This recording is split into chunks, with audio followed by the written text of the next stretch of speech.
நாட்டில் நல்லவங்க ஒருத்தர் 2 பேர் இருக்கிறதுனால தாங்க மழையே பெய்யுது அப்படின்னு சொல்கிறது உண்டு. நல்லார் ஒருவர் உளரேல் அவர் பொருட்டு எல்லாருக்கும் பெய்யும் மழை. சில சமயம் ரொம்ப பேர் திடீர்னு நல்லவங்களா ஆகிடுவாங்க போல இருக்குது. அதனால தான் விடாமல் பேய் மழையாக கொட்டி தீர்த்துடுது. எல்லாரும் நல்லவங்களாகிட்டா உலகமே தாங்காது போல இருக்க. அப்பப்போ ஒருத்தர் 2 பேர் நல்லவங்களாகணும். அப்போ தான் சீராக மழை பெய்யும். மாதத்துக்கு 3 பேர் நல்லவங்களானா மாதம் மும்மாரி பொழியும். இதெல்லாம் வேடிக்கை பேச்சு. இப்போ இதெல்லாம் ஒரு பக்கம் இருக்கட்டும். இப்போ விஷயத்துக்கு வருவோம். ஒரு கும்பலில் நல்லவன் யார் அப்படிங்கிறத எப்படி கண்டுபிடிக்கிறது? இதுக்கு ஒரு வேடிக்கை கதை உண்டு. என்னுடைய நண்பர் ஒருத்தருக்கு அவங்க பாட்டியம்மா சொன்ன கதையும் அது. அது என்ன கதைன்னா, ஒரு ஊரில் ஒரு சமயம் பலமான மழை பெய்ய ஆரம்பிச்சுட்டு தான். இடி மின்னல் ரொம்ப கடுமையாக இருந்திருக்குது. ஆரம்பித்த மழை வர வர கடுமையாக ஆகிட்டு இருக்குதே தவிர நிற்கிற பாடாக தெரியல. ஊர் ஜனங்கள்லாம் பார்த்தாங்க. இதுக்கு மேலேயும் வீட்டு உள்ளே இருந்தால் ஆபத்துங்கிறத புரிஞ்சுக்கிட்டாங்க. ஏன்னா வீடெல்லாம் இடிஞ்சு விழுந்துருமோங்கிற பயம். உடனே எல்லாரும் புறப்பட்டு ஊருக்கு பொதுவாக இருந்த ஒரு மண்டபத்தில் போய் தங்கிக்கிட்டாங்க. மின்னல் கடுமையாக இருந்தது. இடி எந்த நேரத்துலையும் விழலாம்ங்கிற நிலைமை. எப்போ விழலாம்னு பார்த்துக்கிட்டு இருக்குது. அந்த மண்டபத்தில் இருந்த ஜனங்கள் மனசுக்குள்ளே ஒரு பயம். நம்ம கூட்டத்தில் யாராவது ஒரு கெட்டவன் பாவம் பண்ணவன் இருந்தால் கூட இடி இந்த மண்டபத்தில் விழுந்துரும். அது எல்லாருக்கும் ஆபத்து அப்படின்னு நினச்சாங்க. சரி, இதுக்கு என்ன பண்ணலாம் அப்படின்னு யோசனை பண்ணாங்க. அந்த கூட்டத்தில் ஒரு பெரியவர் இருந்தார். அவர் ஒரு யோசனை சொன்னார். இதை பாருங்கள், அதுக்கு ஒரு வழி இருக்குது. அதோ எதிர்த்தாப்பில் கொஞ்சம் தூரத்தில் ஒரு உயரமாக மரம் ஒன்று இருக்குது பாருங்கள். பொதுவாக இடி சுலபமாக விழறது அது மாதிரி உயரமான மரத்தில் தான். நம்ம கூட்டத்தில் இருக்கிறவங்க எல்லாரும் ஒவ்வொருத்தராக போய் அந்த மரத்தை தொட்டுவிட்டு திரும்பி வந்துடணும். நம்மளில் பாவம் பண்ணவன் யாரோ அவன் அந்த மரத்தை தொடுற சமயத்தில் இடி விழுந்துடும். அவன் மட்டும் போயிடுவான். மண்டபத்தில் இருக்கிற நாமெல்லாம் பொழைச்சிக்கலாம் அப்படின்னு ஐடியா கொடுத்தார் அந்த பெரியவர். இது நல்ல யோசனையாக பட்டது. எல்லாரும் ஒத்துக்கிட்டாங்க. ஒவ்வொருத்தராக போய் அந்த மரத்தை தொட்டுவிட்டு திரும்பி வந்தாங்க. இடி எதுவும் விழலை. இன்னமும் பாவம் பண்ண ஆசாமி அதை போய் தொடலை போல இருக்கு அப்படின்னு நினச்சிக்கிட்டாங்க. ஒவ்வொருத்தராக போகிறாங்க. எல்லாரும் போய் தொட்டுவிட்டு வந்தாச்சு. இன்னும் ஒரே ஒரு ஆசாமி தான் பாக்கி. கடைசியாக இருந்த அந்த ஆள் பயந்துட்டான். இது வரைக்கும் இடி விழலைன்னா இப்போ என்ன அர்த்தம்? இப்போ நாம தான் பாக்கி, நாம தான் தப்பு பண்ண ஆள் போல இருக்கு அப்படின்னு நினச்சிட்டான். அதனால் துணிச்சலாக போய் தொடுறதுக்கு பயந்தான். தயங்கிக்கிட்டே இருந்தான். இருந்தாலும் மற்றவங்கள்லாம் சும்மா இருப்பாங்களா? கட்டாயப்படுத்தி கழுத்தை பிடிச்சி தள்ளாத குறையா அவனை தள்ளி விட்டாங்க. போய் தொட்டுட்டு வாடான்னு. அவன் நடுங்கிக்கிட்டே போய் அந்த மரத்தை தொட்டான். அதே வினாடி ஒரு பயங்கரமான மின்னல் இடி விழுந்துட்டுது. எங்கே விழுந்தது தெரியுமா? அந்த ஆள் மேலே இல்லை, மண்டபத்தில் விழுந்தது. மண்டபத்தில் இருந்தவங்க பூரா காலி. அந்த ஒரு ஆள் மட்டும் புழைச்சிக்கிட்டான். இந்த ஒரு ஆளை காப்பாற்றுறதுக்காக தான் இடி மண்டபத்தில் விழாமல் இருந்திருக்குது. இதுதான் கதை. அதனால் நல்லவங்க எப்படியும் தப்பிச்சுக்குவாங்க அப்படிங்கிறது ஒரு நீதி. ஒருத்தன் அப்படி தான் தெருவில் நடந்து போய்கிட்டு இருந்தான். ரொம்ப நல்லவன். எதிரில் ஒருத்தன் சைக்கிளில் வந்துக்கிட்டு இருந்தான். அதில் மோதி இவன் கீழே விழுந்துட்டான். சைக்கிள்காரன் உடனே இறங்கி இவனை தூக்கி விட்டான். இவன் எழுந்திரிச்சு அவனை முறைச்சி பார்த்தான். அப்படி பார்க்காதீங்க சார், நீங்கள் ரொம்ப புண்ணியம் பண்ணியிருக்கீங்க, அதுதான் இப்போ சைக்கிளில் மோதிக்கிட்டீங்க அப்படின்றான். என்ன அப்படி சொல்கிறேன் நானா? இவன் 10 நிமிஷத்துக்கு முன்னாடி நான் லாரி ஓட்டிகிட்டு வந்தேன், அப்போ நீங்கள் எதிரில் வந்திருந்தீங்கன்னா என்ன ஆயிருக்கும் அப்படின்னானா அவன். ஒரு பெரிய தத்துவ சிந்தனையாளர் இருந்தார், சுவாங் சு அப்படின்னு பேர். அவருடைய மனைவி ஒரு நாள் திடீர்னு காலமாயிட்டாங்க. ஐயோ பாவம், அவர் ரொம்ப வருத்தப்படுவார், போய் ஆறுதலாக 4 வார்த்தை பேசிவிட்டு வரலாம் அப்படின்னு நினச்சிக்கிட்டு நிறைய பேர் அவரை தேடிட்டு வந்தாங்களாம். வந்தவங்களுக்கு ஆச்சரியம். ஏன்னா இவர் வருத்தப்பட்டுக்கிட்டு இருப்பார் அப்படின்னு தானே எதிர்பார்த்தாங்க. அப்படி இல்லை, தாளம் போட்டுக்கிட்டு உட்காந்துருக்கிறார். தாளத்துக்கு தகுந்த மாதிரி பாட்டு வேற பாடிக்கிட்டு இருக்கிறார். என்ன மனுஷன் இவர், கொஞ்சம் கூட கவலை இல்லாமல் இப்படி இருக்கிறாரு அப்படின்னு நினச்சாங்க. ஒருத்தர் துணிஞ்சு அவர்கிட்ட கேட்டுவிட்டார், என்னங்க இது இப்படி அப்படின்னு. அதுக்கு அவர் என்ன சொன்னார் தெரியுமா? இதை பாருங்க, என்னுடைய மனைவி பிறக்கிறதுக்கு முன்னாடி அவளுக்கு உயிரும் கிடையாது, உடலும் கிடையாது. அதுக்கு பிறகு தான் உயிர் வந்தது, உடல் வந்தது, அந்த உருவம் வந்தது. இப்போ என்ன ஆச்சு? அந்த உருவமும் உயிரும் போயிட்டுது, அவ்வளவுதானே. வந்தது போயிட்டுது. இளவேனில் காலம், இலையுதிர் காலம், பனிக்காலம், இப்படி பருவங்கள் மாறி மாறி வருது இல்லையா? அது மாதிரி பிறப்பும் இறப்பும் மாறி மாறி வருது. இது இயற்கை. இதுக்காக அழுதா அது எப்படி அப்படின்னாராம். ஞான தெளிவு அடைஞ்சவங்களுக்கு எல்லாமே சுகம்தான். திருவள்ளுவரும் அதை தான் சொல்கிறார். உறங்குவது போலும் சாக்காடு, உறங்கி விழிப்பது போலும் பிறப்பு. தூங்குறதுக்கெல்லாம் நாம் வருத்தப்பட்டுக்கிட்ட இருக்கிறோமா? இன்றைக்கி தூங்க வேண்டியிருக்குதே, இன்னும் கொஞ்சம் நேரத்தில் நான் தூங்க வேண்டியிருக்கு அப்படின்னு சொல்லி யாராவது அழுதுகிட்டு இருப்பாங்களா? அதனால் இந்த உலக வாழ்க்கையினுடைய இயல்பை யதார்த்தத்தை நாம் தெளிவாக புரிஞ்சுக்கணும். அப்படி புரிஞ்சுக்கிட்டால் நாம் கவலை இல்லாமல் வாழ முடியும். ஒரு வயசான தாத்தா பாட்டி 60 வருஷத்துக்கு முன்னாடி அவங்களுக்கு கல்யாணம் ஆச்சு, ஒன்றாவே வாழ்ந்தாங்க, ஒன்றாவே இறந்து போனாங்க. இப்போ அவங்க 2 பேரும் சொர்க்கத்துக்கு போய் சேர்ந்தாங்க. அங்கே எல்லா வசதியும் இருந்தது. ஒரு பெரிய பங்களாவே இவங்களுக்கு ஒதுக்கி கொடுத்தாங்களாம். இதுக்கு எவ்வளவு வாடகைன்னு கேட்டார் தாத்தா. வாடகையெல்லாம் கிடையாது, இலவசம் அப்படின்னார் அங்கே இருந்தவர். அந்த வீட்டுக்கு பின்னாடி ஒரு பெரிய புல்வெளி இருந்தது. இதில் விளையாட ஏதாவது கட்டணம் உண்டான்னு கேட்டிருக்கார் தாத்தா. அதெல்லாம் ஒன்றும் கிடையாது, பணம்லாம் கட்ட வேண்டியதில்லை அப்படின்னார் அவர். பக்கத்தில் ஹோட்டல் மாதிரி ஒரு பெரிய கட்டடம், உள்ள சாப்பாட்டு மேஜைகள், அது மேலே விதவிதமான பலகாரங்கள். சாப்பாட்டுக்கெல்லாம் எவ்வளவு அப்படின்னு விசாரிச்சாராம் தாத்தா. அதுதான் சொன்னேனே, இங்கே எல்லாமே இலவசம்தான், எது வேணும்னாலும் சாப்பிட்லாம், எவ்வளவு வேணும்னாலும் சாப்பிட்லாம் அப்படின்னாரா. நீங்கள் சொல்கிறீங்க அப்படி, ஆனால் நான் சர்க்கரை சேர்த்துக்கக்கூடாது, உப்பு சேர்த்துக்கக்கூடாது, பாட்டி கையால் எப்பவும் பத்திய சாப்பாடு தான் அப்படின்னாராம் தாத்தா. இதை பாருங்கள், இங்கே உங்களுக்கு அந்த கவலையும் வேண்டியதில்லை. இங்கே நீங்கள் ஸ்வீட்டு சாப்பிட்லாம், காரம் சாப்பிட்லாம், உங்களுக்கு எந்த நோயும் வராது அப்படின்னாராம் அங்கே சொர்க்கத்தில் இருந்தவர். இதை கேட்ட உடனே அந்த தாத்தா பக்கத்தில் நின்ன பாட்டியை பார்த்து கத்தினாராம். அடி பாவி, எல்லாத்தையும் கெடுத்துட்டியே, நீ எனக்கு பத்திய சாப்பாடு போடாமல் கண்டதை திங்க விட்டுருந்தா 10 வருஷத்துக்கு முன்னாடியே நான் இங்கே சேர்ந்துருப்பேனே அப்படின்னாராம். ஒரு காட்டில் ஒரு முனிவர் இருந்தார். ஒரு நாள் அவரை தேடிட்டு 4 பேர் வந்தாங்க. சுவாமி, எங்களுக்கு ரொம்ப நாளாக ஒரு சந்தேகம்னாங்க. என்னன்னு கேட்டார். இந்த உலகத்தில் எவ்வளவோ காரியங்கள் நடக்குது, எது நியாயம் எது அநியாயம் அப்படின்னு புரிஞ்சிக்க முடியலன்னாங்க. அது யாராலையும் புரிஞ்சிக்க முடியாதுன்னார் முனிவர். வந்தவங்களுக்கு ஆச்சரியமாக போச்சு, ஒரு மாதிரியாக பார்த்தாங்க. இதை முனிவர் கவனிச்சார். சரி புறப்படுங்க என்னோடன்னார். எங்கன்னு கேட்டாங்க. இப்போ உங்கள் 4 பேரையும் ஒரு புஷ்பக விமானத்தில் அழைச்சிட்டு போகிறேன். இந்த உலகத்தில் சர்வசாதாரணமாக நடக்கக்கூடிய ஒரு காட்சியை உங்களுக்கு காட்ட போகிறேன். நீங்கள் பார்க்க போகிற அந்த காட்சி நியாயமா அநியாயமா அப்படிங்கிறத என்கிட்ட சொல்லணும். நீங்கள் சரியான பதில் சொன்னால் புஷ்பக விமானத்தில் தொடர்ந்து பிரயாணம் பண்ணலாம். தவறான பதில் சொன்னால் இந்த புஷ்பக விமானம் உங்களை கீழே தள்ளி விட்டுரும் அப்படின்னார். 4 பேருக்கும் பயந்தான். இருந்தாலும் முனிவர் கூப்பிடுறாரு அப்படின்னு சொல்லி புறப்பட்டாங்க. அவங்க எல்லாரும் புறப்பட்டு ஒரு காட்டு வழியாக போய்கிட்டு இருக்கிறாங்க புஷ்பக விமானத்தில். அங்கே நடக்கிற ஒரு காட்சியை காட்டுறார் முனிவர். அதோ அங்கே பாருங்கன்னார். அந்த விமானத்தில் இருந்தபடியே எல்லாரும் கீழே குனிஞ்சு பார்க்குறாங்க. அங்கே ஒரு தாய் புலி அப்போ தான் குட்டி போட்டிருக்கு. குட்டிகளை ஈன்ற உடனே பசிக்கு இறை தேடி அந்த பக்கமாக வருது. அதே நேரம் ஒரு தாய் மான், அதுவும் அப்போ தான் குட்டி போட்டிருக்கு. அதுவும் இதே மாதிரி குட்டிகளை ஈன்ற உடனே பசிக்கு இறை தேடி அந்த பக்கமாக வருது. இப்போ அந்த புலி அந்த மானை அடித்து போட்டுடுது, அதுவும் சாப்பிடுது, குட்டிகளுக்கும் கொடுக்குது.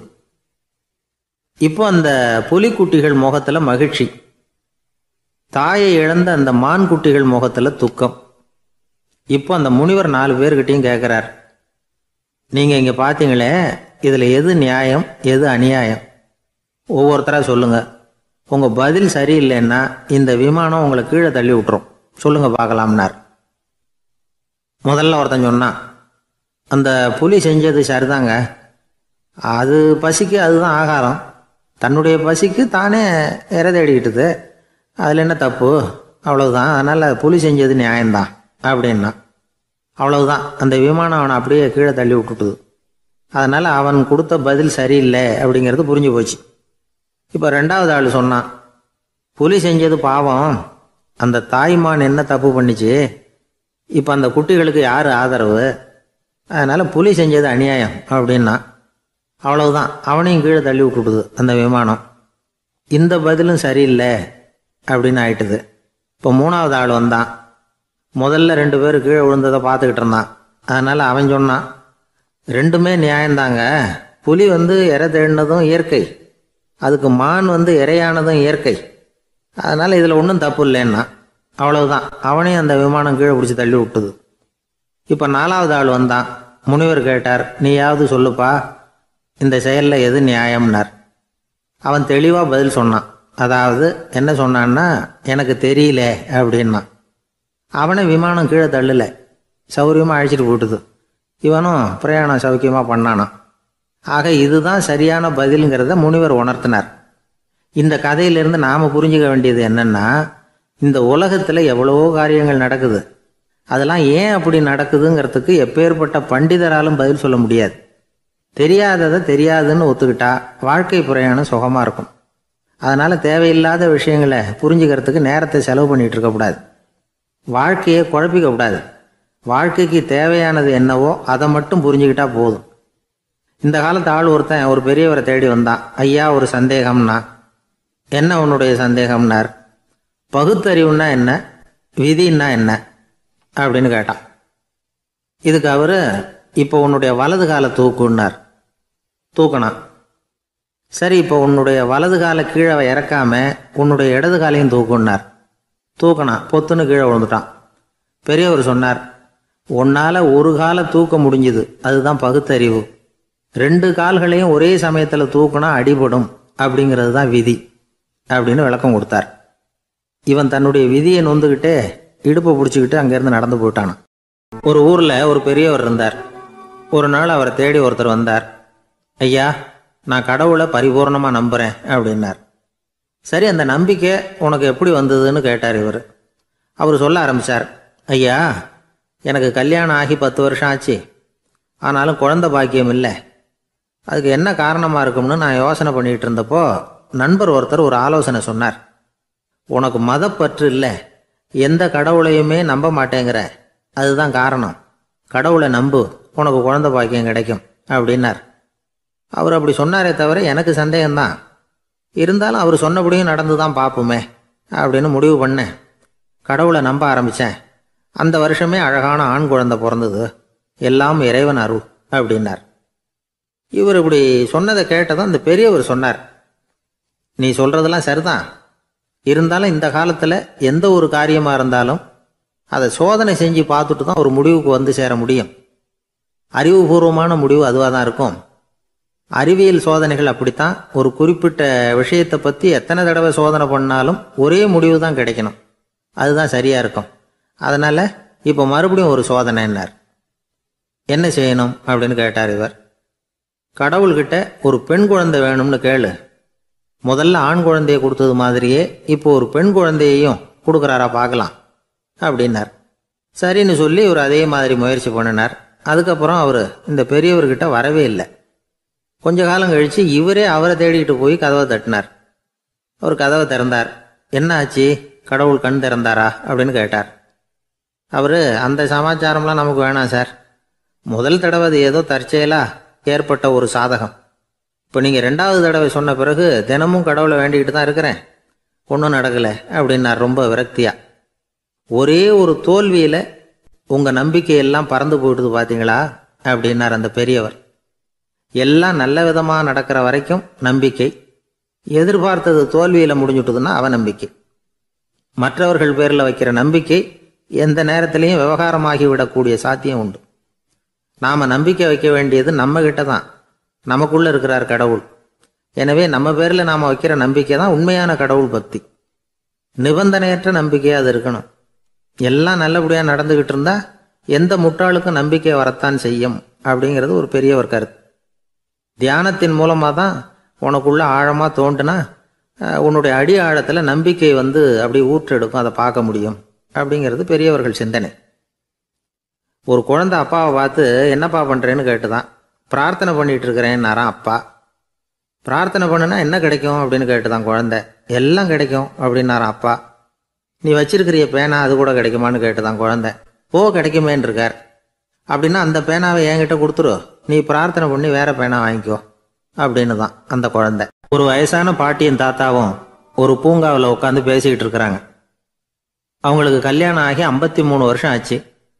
பிள்ளைங்கள்லாம் படித்து பெரிய பெரிய வேலையில் இருக்கிறாங்க. பேரன் பேத்திகளும் நல்ல நிலைமையில் இருக்கிறாங்க. இந்த தாத்தாவும் பாட்டியும் சிரித்து பேசிக்கிட்டு இருந்ததை ஒரு பெரியவர் பார்த்தார். அவருக்கு ஆச்சரியமாக இருந்தது. இந்த வயசுலேயும் இவ்வளவு அந்யோன்யமாக இவங்க பேசிக்கிட்டு இருக்கிறாங்களே அப்படின்னு நினச்சார். சரி, நேரிலேயே கேட்டுருவோமே அப்படின்னு நினச்சிக்கிட்டு கிட்ட போனார். உங்கள் மன வாழ்க்கையின் வெற்றிக்கான ரகசியம் என்ன அப்படின்னு கேட்டார். இதை கேட்டதும் அந்த தாத்தா சிரிச்சுக்கிட்டே பாட்டியை பார்த்தாராம். அதுக்கப்புறம் சொன்னாராம், நான் இந்த அம்மாவை கல்யாணம் பண்ணிக்கிட்டதுக்கும் எங்களுடைய இல்வாழ்க்கை இவ்வளவு நாளாக பலம் குறையாமல் மகிழ்ச்சியாக இருக்கிறதுக்கும் காரணம் ஒன்று தான். அது என்ன காரணம்னா, எங்களுக்கு இடையில பொதுவாக நிறைய குறைகள் உண்டு, அதுதான் காரணம் அப்படின்னாராம். அவர் சொல்றது சரிதான் அப்படிங்கிறது மாதிரியே அந்த பாட்டியும் அவரை நிமிர்ந்து பார்த்தாங்களாம். இந்த பெரியவர் மறுபடியும் அந்த பாட்டியை பார்த்து அதே கேள்வியை கேட்டிருக்கார். உங்களுடைய நீண்டகால மன வாழ்க்கைக்கு கிடைச்ச வெற்றி எதனாலேன்னு சொல்ல முடியுமா அப்படின்னு கேட்டாராம். அவங்களும் சிரிச்சுக்கிட்டே பதில் சொன்னாங்களாம். என்ன பதில் தெரியுமா? சில பேரை நாம குறிப்பிட்ட பண்புகளுக்காக நேசிக்கிறோம், வேற சிலரை நாம் அந்த பண்புகள் இல்லாத குறைகளுக்காகவே விரும்பி பழகிறோம் இல்லையா அப்படின்னு கேட்டுவிட்டு தலையை குனிஞ்சுக்கிட்டாங்களாம் அந்த பாட்டியம்மா. அவங்க அப்படி சொன்னதை கேட்டதும் இவருக்கு புதுசா ஞானம் பிறந்தது மாதிரி இருந்துதான். இதுதான் மனம் நிறைந்த மன வாழ்க்கை அப்படிங்கிறார் சுவாமி சின்மயானந்தர். பண்புகளை எப்படி நேசிக்க முடியுதோ அதே மாதிரி பண்புகள் இல்லாத குறைகளையும் நேசிக்க முடியும். மனசுதான் காரணம். ஒரு மேல்நாட்டு தம்பதி, அவங்களும் தாத்தா பாட்டி தான். அவங்க 2 பேரும் ஒரு பூங்காவில் உட்காந்து சிரிச்சு பேசிக்கிட்டு இருக்கிறாங்க. அதை ஒருத்தர் பார்த்தார். அவருக்கு ஆச்சரியம், இவ்வளவு காலம் ஆகி இந்த வயசுலையும் இப்படி அன்பா பேசிக்கிட்டு இருக்கிறாங்களே அப்படிங்கிற ஆச்சரியம். கிட்ட நெருங்கி போனாரு. கேட்டார், ஏன் தாத்தா உங்களுக்கு கல்யாணம் ஆகி எவ்வளவு வருஷம் ஆச்சுன்னார். 55 வருஷம் ஆச்சுன்னாராம் அவரு. இன்னமும் இவ்வளவு சந்தோஷமா இருக்கிறீங்களே, அதுக்கு என்ன காரணம்னு கேட்டிருக்கார். அதுக்கு என்ன காரணம்னா, இதுவரைக்கும் எங்களுக்குள்ள சண்டையே வந்ததில்லை அப்படின்னாராம். அது எப்படி முடியும்னு கேட்டிருக்கார் இவர் ஆச்சரியமா. அந்த தாத்தா சொல்ல ஆரம்பிச்சாராம், இதை பாருப்பா, எங்களுக்கு கல்யாணம் ஆன புதுசில் நானும் என்னுடைய மனைவியும் ஒரு குதிரை மேலே ஏறி ஒரு காட்டு வழியாக போய்கிட்டு இருந்தோம். கொஞ்சம் தூரம் போனதும் அந்த குதிரை எடக்கு பண்ணிச்சு. நான் உடனே கீழே இறங்கி அந்த குதிரையை பார்த்து, இது உனக்கு முதல் தடவை அப்படின்னு மிரட்டலாக சொல்லிவிட்டு ஏறி உக்காந்தேன். மறுபடியும் போனோம். கொஞ்சம் தூரம் குதிரை நல்லபடியாக நடந்து போச்சு. மறுபடியும் எடக்கு பண்ண ஆரம்பிச்சுட்டுது. நான் கீழே இறங்கினேன். கையில் இருந்த சாட்டையால் ஓங்கி ஒரு அடி கொடுத்தேன். இது உனக்கு 2வது தடவை அப்படின்னு சொல்லிவிட்டு ஏறி உக்காந்தேன். மறுபடியும் குதிரை கொஞ்சம் தூரம் நல்ல விதமாக நடந்து போச்சு. அப்புறமும் எடக்கு பண்ண ஆரம்பிச்சுட்டுது. அந்த சமயத்தில் ஒரு ஆற்று பாலத்தை கடந்து போய்கிட்டு இருக்கிறோம். நான் கீழே இறங்கினேன். என்னுடைய மனைவியையும் கீழே இறங்க சொன்னேன்.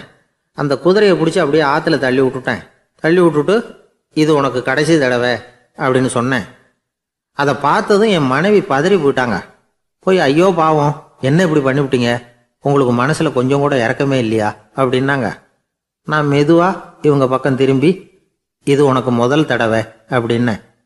அவ்வளவுதான், அன்னையிலேருந்து இன்னைய வரைக்கும் ஒரு நாள் கூட எங்களுக்குள்ள சண்டையே வந்ததில்லை அப்படின்னு விளக்கம் கொடுத்தார் அந்த தாத்தா. கடற்கரை ஓரமா ஒரு பெரியவர் கையால மணலை கீறிக்கிட்டே உட்காந்துருக்கிறார்.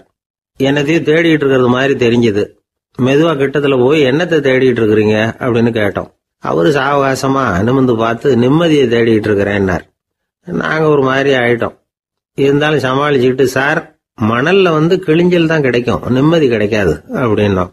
சரி, இன்னைக்கு வசமா நம்ம கிட்ட ஒரு ஆள் மாட்டிக்கிட்டார் அப்படின்னு நினைச்சு அவர் பக்கமா போய் உட்காந்துக்கிட்டு கதை சொல்ல ஆரம்பிச்சிட்டோம். ஒரு பெரிய மன்னர் இருந்தார். அவருக்கு எல்லா வசதியும் இருந்தது. இருந்தாலும் ஒரே ஒரு குறை. அது என்னன்னா, நிம்மதி இல்லைங்கிற குறை. அரண்மனையில தினமும் கலை நிகழ்ச்சி, நாட்டியம் எல்லாம் நடந்துகிட்டு தான் இருந்தது. இருந்தாலும் நிம்மதி இல்லை. சரி, நிம்மதி எங்க கிடைக்கும் அப்படின்னு தேட ஆரம்பிச்சார். உடனே அதுக்கான முயற்சிகள்ல தீவிரமா இறங்கினார். நாட்டில் உள்ள தத்துவ மேதைகளை எல்லாம் கூப்பிட்டுட்டு வர சொன்னார். எல்லாரும் சேர்ந்தாங்க. அவங்கள பார்த்து, நிம்மதி எங்க இருக்குது அப்படின்னு விசாரிச்சார். அவங்களுக்கு அது தெரிஞ்சா ஏன் இப்படி ராஜா முன்னாடி நின்றுட்டு இருக்க போறாங்க? ராஜாவோட கேள்விக்கு ஒவ்வொருத்தரும் ஒவ்வொரு மாதிரி விளக்கம் கொடுக்க ஆரம்பிச்சிட்டாங்க. எந்த பதிலும் ராஜாவுக்கு திருப்தி அளிக்கக்கூடிய அளவுக்கு இல்லை. சரி, போயிட்டு வாங்கன்னு சொல்லி அவங்கள எல்லாம் அனுப்பி வச்சுட்டார். ஒரு நாள் அவர் மாளிகையில உப்பருகையில நின்றுட்டு இருக்கிறார். அந்த சமயத்துல தெருவில் ஒரு பிச்சைக்காரன் ரொம்ப உல்லாசமா பாட்டு பாடிக்கிட்டே போயிட்டு இருக்கிறான். குரல்ல ஒரு சந்தோஷம், நடையில ஒரு மிடுக்கு. அவங்கிட்ட கொஞ்சம் கூட கவலை இருக்கிறதா தெரியல. உடனே ராஜா அதை பார்த்தார். ஏவலாளிகளை கைதட்டி கூப்பிட்டார். உடனே ஓடி போய் அந்த பிச்சைக்காரனை இங்க அழைச்சிட்டு வாங்கன்னு உத்தரவு போட்டார். இவங்க உடனே ஓடி போய் அவனை கூப்பிட்டாங்க. அரண்மனைக்கு வாழ்ந்தாங்க. அவன் வரல. அரண்மனைக்குள்ள அடி எடுத்து வைக்க மாட்டேன்னு சொல்லிவிட்டான். ராஜா கிட்ட விஷயத்தை சொன்னாங்க. அவருக்கு ரொம்ப ஆச்சரியம், இப்படி ஒரு ஆள் இருக்கிறானா அப்படின்னு. சரி, அவன் என்னதான் சொல்றான் அப்படின்னு விசாரிச்சார். இவங்க மறுபடியும் தெருவுக்கு போய் கேட்டாங்க. என்ன பார்க்கணும்னா, ராஜா விருப்பப்பட்டாருன்னா அவரை வேணும்னா இங்க வர சொல்லுங்க அப்படின்னு சொல்லிவிட்டான். அதை ராஜா கிட்ட சொன்னாங்க. அவருக்கு கோபம் வரல. இவ்வளவு சுதந்திர உணர்வோடு இருக்கிறவன் சாதாரண ஆளா இருக்க முடியாது அப்படின்னு நினைச்சார். உடனே கிடுகிடுன்னு இறங்கி தெருவுக்கு வந்தார். பிச்சைக்காரங்கிட்ட போனார். நீ கவலைப்படாம சந்தோஷமா பாடிட்டு போறியே, அது எப்படி முடியுது உன்னால அப்படின்னு கேட்டார். ஏன் அப்படி கேக்குறீங்கன்னு அவன், அதுக்கு இல்ல, எனக்கு அரண்மனையில எவ்வளவோ சுகபோகங்கள்லாம் இருக்கு, இருந்தாலும் நிம்மதி இல்ல, இது ஏன்னு எனக்கு தெரியல. இந்த தேசத்துல உள்ள அறிஞர்களை எல்லாம் கூப்பிட்டு கேட்டு பார்த்துட்டேன், அவங்களுக்கும் தெரியல. உன்னை கேட்டா தெரியும்னு நினைச்சேன், அதனாலதான் சந்திக்கிறதுக்கு ஆசைப்பட்டேன், ஆனா நீ வரமாட்டேன்னுட்டியே அப்படின்னார். பிச்சைக்காரன் கடகடன்னு சிரிக்க ஆரம்பிச்சுட்டான். மகிழ்ச்சிக்கும் உங்களுக்கும் தடையா இருக்கிறது இந்த மாளிகை தான். இதை விட்டுட்டு வெளியில வந்துட்டா நிம்மதி தேடிட்டு வந்துரும்னா. நான் அரசன், எனக்குன்னு கடமைகள் இருக்கு, அதையெல்லாம் விட்டுட்டு எப்படி வர முடியும்னார் ராஜா. ரெண்டும் ஒரே நேரத்துல கிடைக்கணுங்கிறது முடியாத காரியம். உங்க சுகபோகத்துக்கு விலையாதான் உங்க நிம்மதியை கொடுத்துக்கிட்டு இருக்கிறீங்க. என்ன பாருங்க, என்கிட்ட எதுவும் இல்லை, அதனால எதுவும் போயிடுமோங்கிற பயமும் இல்லை, நிம்மதியா இருக்கிறேன் அப்படின்னா அவன். ராஜா உடனே சந்தோஷப்பட்டு தன்னுடைய மேலங்கியை எடுத்து அவனுக்கு பரிசா கொடுத்தாராம். அவன் சிரிச்சுக்கிட்டே அதை வாங்க மாட்டேன்னு விட்டானான். இதை நீங்க எனக்கு கொடுக்கறதுனால எந்த பயனும் இல்லை, அதே நேரத்துல அதை வாங்கிக்கிட்டேன்னா அடுத்த வினாடியிலிருந்து அதை எப்படி காப்பாத்துறதுங்கிற கவலை எனக்கு வந்து சேர்ந்துடும், அப்புறம் தூக்கம் வராது, நிம்மதி போயிடும் அப்படின்னானா. சொல்லிவிட்டு அவன் பாட்டுக்கு சந்தோஷமா பாடிக்கிட்டே போயிட்டான். நிம்மதி எங்க இருக்குங்கிறதையும் ராஜா தெரிஞ்சுக்கிட்டார். அந்த இடத்துக்கு தன்னால போக முடியாதுங்கிறதையும் அவர் புரிஞ்சுக்கிட்டார். இப்படி இந்த கதைய அந்த கடற்கரையில மணலை கீறிக்கிட்டே உட்கார்ந்துருந்தார அந்த பெரியவர்கிட்ட சொல்லி முடிச்சோம். அவர் முகத்துல ஒரு தெளிவு தெரிஞ்சது. எங்களை நிமிர்ந்து பார்த்தார். ரொம்ப நன்றிங்க, இப்ப எனக்கு தெரிஞ்சு போச்சு, நிம்மதி வேணும்னா அதுக்கு என்ன பண்ணணும்னு இப்ப நல்லா புரிஞ்சுக்கிட்டேன் அப்படின்னார். என்ன புரிஞ்சுக்கிட்டீங்கன்னு கேட்டோம். இனிமே இந்த பக்கம் வந்தா உங்க கண்ணுல படாத இடமா பார்த்து உட்காரணும்னு புரிஞ்சுக்கிட்டேன் அப்படின்னார். ஒரு ஊர்ல ஒரு ஆள் இருந்தான், தையல் கடை வச்சிருந்தான். அவங்கிட்ட ஒருத்தன் ஒரு சட்டை துணி எடுத்து கொடுத்து தைக்க சொல்லியிருந்தான். வர்ற சனிக்கிழமை வா, வந்து வாங்கிட்டு போ அப்படின்னு அவன் சொல்லியிருந்தான். அதே மாதிரி இவன் வந்தான். அவன் தச்சு வச்சிருந்த சட்டையை கொடுத்தான். இவன் வாங்கி அங்கேயே போட்டு பார்த்தான்.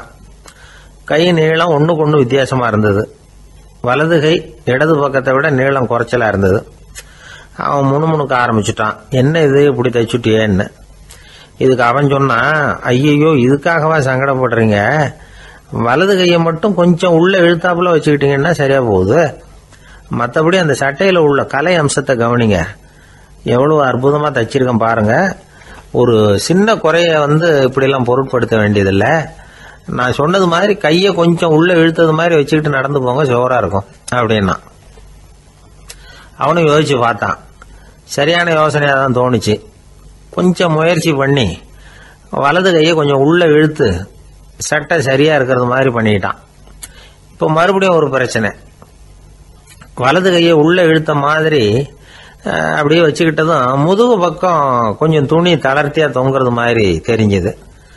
என்ன இது, முதுகு பக்கம் துணி குவிஞ்சுட்டுதே, தொங்குதே அப்படின்னா மறுபடியும், அடடா இதுக்காகவா கவலைப்படுறீங்க, உடம்ப அதுக்கு தகுந்த மாதிரி கொஞ்சம் வளைச்சிக்கிட்டா சரியா போடுது, இதுக்காக அந்த அழகான தையலை பிரிச்சு அதுல உள்ள கலை அம்சத்தை கெடுக்கிறதுக்கு என் மனசு இடம் தரல, எவ்வளவுக்கு தளர்த்தியா இருக்கோ அவ்வளவுக்கு கொஞ்சம் உடம்ப வளைச்சி அப்படி குனிஞ்சது மாதிரி போங்க போதும் அப்படின்னா. அதுவும் நல்ல யோசனையா தான் பட்டுது இவனுக்கு. சரின்னு சொல்லிவிட்டு புறப்பட்டான். தெருவில் இறங்கினான். கையை கொஞ்சம் உள்ள இழுத்தான், உடம்ப கொஞ்சம் முன்னால வளைச்சான், சட்டைக்கு தகுந்த மாதிரி உடம்ப பண்ணிக்கிட்டான், மெதுவா நடந்து போறான். இப்போ எதிரில் இன்னொருத்தன் வரான். இவனை பாக்குறான், இவன் போட்டிருக்கிற சட்டையை பாக்குறான். ஆஹா அற்புதம்ங்கிறான். சும்மா சொல்லக்கூடாது, ரொம்ப நல்லா இருக்கு, நிச்சயமா இது இந்த ஊர் மேல தெருவில் இருக்கிற ஒருத்தன் இருக்கானே அவன் தச்சதா தான் இருக்கணும் அப்படின்னா. இதை கேட்டதும் அவனுக்கு ஆச்சரியம். எப்படி அவ்வளவு கரெக்டா கண்டுபிடிச்சிங்க அப்படின்னு கேட்டிருக்கான்.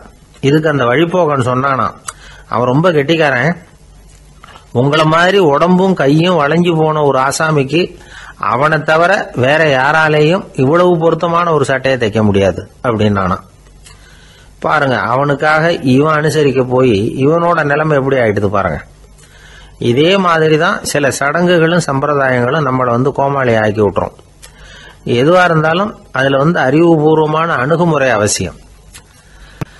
ஒரு நர்ஸ் அவசரமா ஓடி டாக்டர் கிட்ட சொல்லிச்சான், டாக்டர் ஒரு தப்பு நடந்து போச்சு, 10ஆம் நம்பர் பெட்ல இருக்கிற பேஷண்ட்டுக்கு காலில் ஆபரேஷன் பண்றதுக்கு பதிலாக கையில் ஆபரேஷன் பண்ணி விட்டீங்க, கை ஆபரேஷன் பண்ணிக்க வேண்டிய ஆள் 7ஆம் நம்பர் பெட்ல இருக்கார் அப்படின்னு தான். அதுக்கு இவர் பதட்டப்படாம சொன்னாராம், பரவாயில்ல, இவரை தூக்கி 7ஆம் நம்பர் பெட்ல போட்டுரு அப்படின்னாராம். தான் மட்டும் வாழ்ந்தா போதும் அப்படின்னு நினைக்கிறவங்க உண்டு. தானும் வாழணும், அடுத்தவங்களும் வாழணும் அப்படின்னு நினைக்கிறவங்களும் உண்டு. முதல்ல சொன்ன வகையை சேர்ந்த மனிதர்கள் எப்படி தெரியுமா? எப்படியாவது தான் மட்டும் வாழ்ந்தால் போதுங்கிற நினைப்பு தான் எப்பவும் அவங்களுக்கு இருக்கும். தங்களுடைய வளர்ச்சிக்கு எது தடையா இருந்தாலும் சரி, யார் தடையா இருந்தாலும் சரி, அதை அழிச்சுட்டு தான் மறுவேலை பார்ப்பாங்க. அவங்கெல்லாம் பாவ காரியங்களுக்கு தயங்குறதே இல்லை. அப்படிப்பட்ட வாழ்க்கை அவங்களுக்கே இடைஞ்சல அமைஞ்சு விடுறது உண்டு. அதை விளக்கறதுக்கு ஒரு கதையும் உண்டு. ஒரு ஊர்ல அப்படிப்பட்ட ஆள் ஒருத்தன் இருந்திருக்கான். நிறைய பாவங்களை செஞ்சவன். அதன் காரணமா நரகப்படுகொழியில விழுந்துட்டான். நரகப்படுகொழிங்கிறது ஒரு பெரிய கிணறு மாதிரி. ஏற்கனவே பாவம் செஞ்சவங்க நிறைய பேர் அதில் விழுந்து கிடக்குறாங்க. உள்ள ஏகப்பட்ட சத்தம், எல்லாம் அந்த பாவாத்மாக்கள் போடுற சத்தம். இப்போ விழுந்தானே, இவனும் சத்தம் போட்டான். இவன் போடுற சத்தம் கொஞ்சம் அதிகமாக கேட்டுது. இந்த கிணத்துக்கு பக்கத்தில் புத்தர் உட்கார்ந்துருக்கிறார். அவர் காதில் இவன் போடுற சத்தம் விழுந்தது. உடனே அந்த கிணத்தடிக்கு போனார். குனிஞ்சு பார்த்தார். சாமி, என்னை காப்பாத்துங்க அப்படின்னு கத்தனா இவன். புத்தர் அவனை கொஞ்சம் கவனிச்சு பார்த்தார். மனித சமுதாயத்துக்கு அவன் என்னென்ன கெடுதல் பண்ணியிருக்கிறாங்கிற விவரம்லாம் அவர் மனக்கண்ணில் தெரிஞ்சது. அவருக்கு எல்லாம் புரிஞ்சு போச்சு. இருந்தாலும் அவனை காப்பாத்துறதுக்கு ஏதாவது வழி உண்டா அப்படின்னு யோசிச்சார். அவன் தன்னுடைய வாழ்நாளில் ஏதாவது நல்லது செஞ்சிருக்கானா அப்படின்னு பார்த்தார். ஒரே ஒரு சமயம் அவன் தன்னுடைய காலடியில மிதிபட இருந்த சிலந்தியை மிதிக்காமல் தாண்டி போயிருக்கிறான். இந்த ஒரு காரியத்துக்காக அவனை கரையேற்ற முடியுமா அப்படின்னு நினைச்சார். அவ்வளவுதான். உடனே அவர் கையில ஒரு சிலந்தி வந்து உட்கார்ந்துதான். அதுகிட்ட இருந்து நூல் இழை வெளிவர ஆரம்பிச்சது. அந்த நூல் இழை கிணற்று ஆழம் வரைக்கும் அப்படியே நீண்டுகிட்டே போச்சான். புத்தர் பார்த்தார். இந்த நூலை பிடிச்சிக்கிட்டு மேலே ஏறி வா அப்படின்னார். என்னங்க சொல்றீங்க? இந்த சிலந்தி நூல் என்ன தாங்குமான்னு கத்தினான். எல்லாம் தாங்கும், அதை பிடிச்சிக்கிட்டு ஏறி வா அப்படின்னார். சந்தேகத்தோடவே அவன் அந்த நூல் இழைய பிடிச்சி இழுத்து பார்த்தா ரொம்ப வலுவா இருந்தது. அவனுக்கு ஆச்சரியம். அதை பிடிச்சிக்கிட்டே மெதுவாக மேலே ஏறி வர ஆரம்பிச்சிட்டான். பாதி தூரம் ஏறி வந்திருப்பான். அப்போ அவன் காலுக்கு கீழே ஏதோ சத்தம். என்னன்னு குனிஞ்சு பார்க்கறான். கீழே கிடந்தவங்க சில பேரும் அந்த நூலை பிடிச்சி மேலே வந்துகிட்டு இருக்கிறாங்க. இவனுக்கு கோபம் வந்துட்டுது. தன்னுடைய இடுப்புல வச்சிருந்த கத்தியை எடுத்து தன்னுடைய காலுக்கு கீழே நூல் இழையை அப்படியே வெட்டி விட்டுட்டான். இனிமே நாம மட்டும்தான் மேலே ஏறி வந்துடணும் அப்படின்னு நினைச்சுக்கிட்டான். ஆனா நடந்தது என்ன தெரியுமா? மொத்த நூல் இழையும் அப்படியே அருந்து கீழே விழுந்துட்டுது. அவனும் பொத்துன்னு கீழே விழுந்துட்டான். மறுபடியும் கத்த ஆரம்பிச்சுட்டான். ஏற்கனவே அவன் செஞ்சிருந்த ஒரு சிறு கருணை அந்த நூல் இழைக்கு உறுதியை கொடுத்தது. இப்போ அவன் செஞ்ச பாவம் அந்த நூல் இழைய வலுவிழக்க செஞ்சுட்டுது. அடுத்தவங்களும் வாழணுங்கிற எண்ணம் அவனுக்கு இருந்திருந்தா இப்போ அவனும் கரையேறி வந்திருப்பான், மற்றவங்களும் சௌக்கியமா வந்து சேர்ந்திருப்பாங்க. அதனால நாமும் வாழணும், அடுத்தவங்களும் வாழணும் அப்படின்னு நினைக்கிறவன் வாழ்க்கையில சீக்கிரம் முன்னுக்கு வந்துடுவான். ஒருத்தன் ஒரு டாக்டர் கிட்ட போனான், மருந்து வாங்கினான். வாங்கி கொண்டாந்து பேசாம வச்சுட்டான், சாப்பிடல. அப்புறம் எதுக்காகப்பா போய் அவர்கிட்ட மருந்து வாங்கினேன் அப்படின்னு கேட்டாங்க. டாக்டர் வாழணும் இல்லையா, அதனாலதான் அப்படின்னா. அவர் கொடுத்த மருந்தை நீ ஏன் சாப்பிடல அப்புறம் அப்படின்னு கேட்டாங்க. நான் வாழணும் இல்லையா, அதுக்காக தான் அப்படின்னா. ஒரு ஊர்ல ஒரு ஆள் இருந்தான். அவன் ஒரு நாள் கோயிலுக்கு போனான். கடவுள்கிட்ட வேண்டிக்கிட்டான், எனக்கு ஒரு 1,00,000 ரூபா நீ கொடுத்தா நான் உன் சன்னதியில் ஒரு தேங்காய் உடைக்கிறேன் அப்படின்னு வேண்டிக்கிட்டான். கடவுள் பார்த்தார். உடனே அவன் கண் முன்னாடி தோன்றினார். இந்தா நீ கேட்ட 1,00,000 ரூபாய் அப்படின்னு சொல்லி அவன் கையில் பணத்தை கொடுத்துட்டு மறைஞ்சிட்டார்.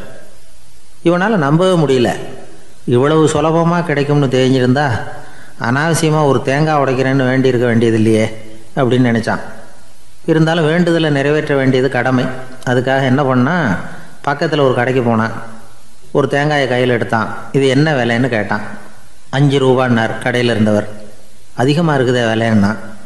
அப்படின்னா ஒன்று செய்யுங்க, அடுத்த ஊருக்கு போங்க, அங்கே தென்னந்தோப்பு அதிகம், அதனால் அங்கே இதை விட குறைஞ்ச விலைக்கு கிடைக்கும் அப்படின்னார்.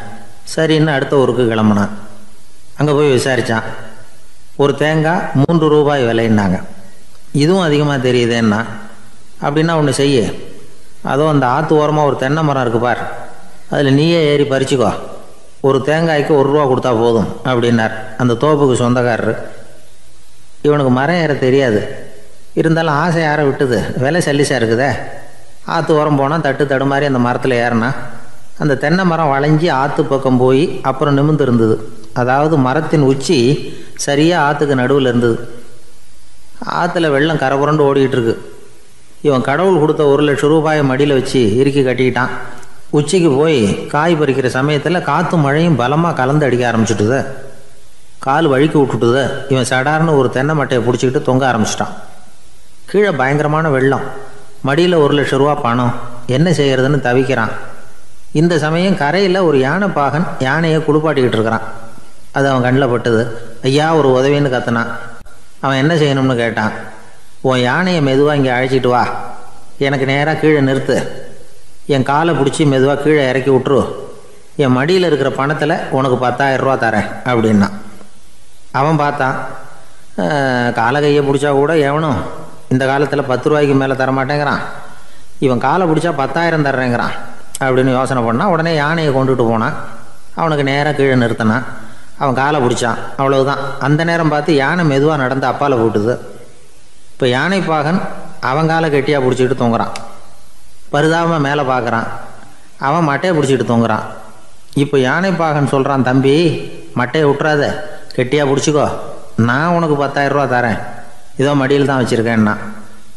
மேலே தொங்குறவனுக்கு இந்த நிலைமையிலேயும் ஒரு சந்தோஷம், மேற்கொண்டு ஒரு 10,000 ரூபா நமக்கு கிடைக்கும் போல இருக்கே அப்படின்னு.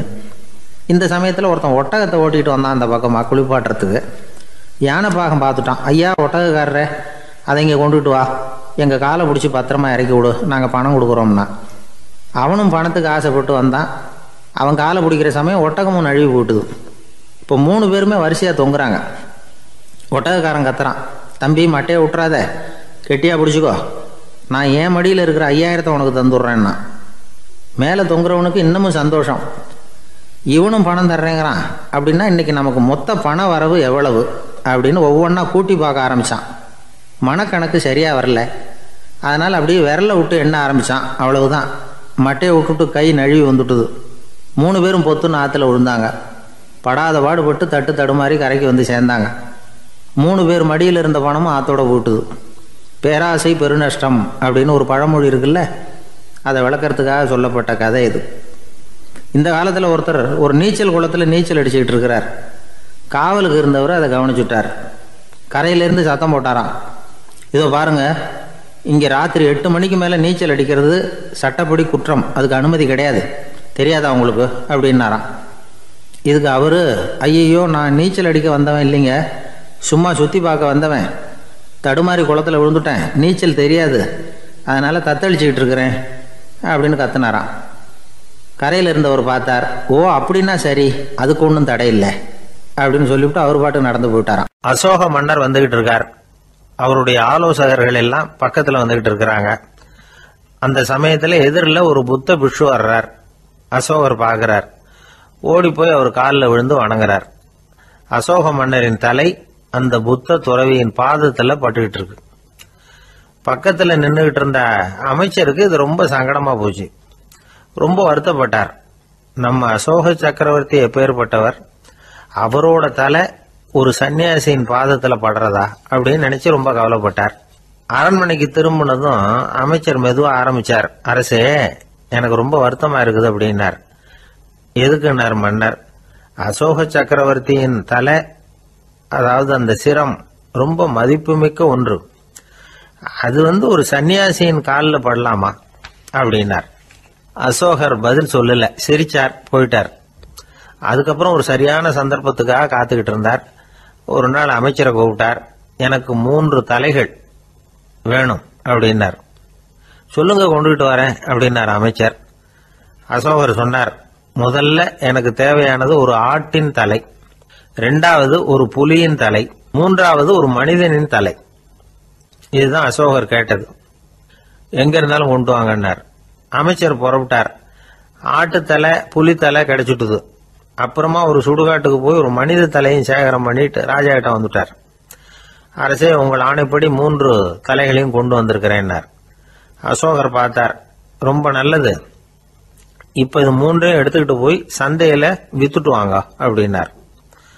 அமைச்சர் அதுகளை எடுத்துக்கிட்டு சந்தைக்கு போனார். முதல்ல ஆட்டுத்தலை நல்ல விலைக்கு வித்து போச்சு.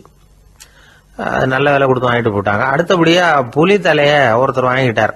அதை பாடம் பண்ணி வீட்டில் மாட்டி வைக்கலாமே அப்படின்னு நினைச்சு அதையும் வாங்கிட்டு போட்டார். மனித தலையை மட்டும் வாங்கறதுக்கு யாரும் முன் வரல. எல்லாரும் அதை பார்த்துட்டு விலகி போக ஆரம்பிச்சாங்க. அமைச்சர் திரும்பி வந்தார். அரசே, இந்த தலையை மட்டும் யாரும் வாங்க மாட்டேங்கிறாங்க அப்படின்னார். சரி, பரவாயில்ல, இதை இலவசமாவே இனாமாவே யாருக்கிட்டையாவது கொடுத்துட்டு வந்துருங்க அப்படின்னார். அமைச்சர் மறுபடியும் சந்தைக்கு போனார். இதை இலவசமா தரேன், இதை வாங்கிக்கோங்க அப்படின்னார். அப்பவும் அதை யாரும் வாங்கிக்கிறதுக்கு தயாரா இல்லை.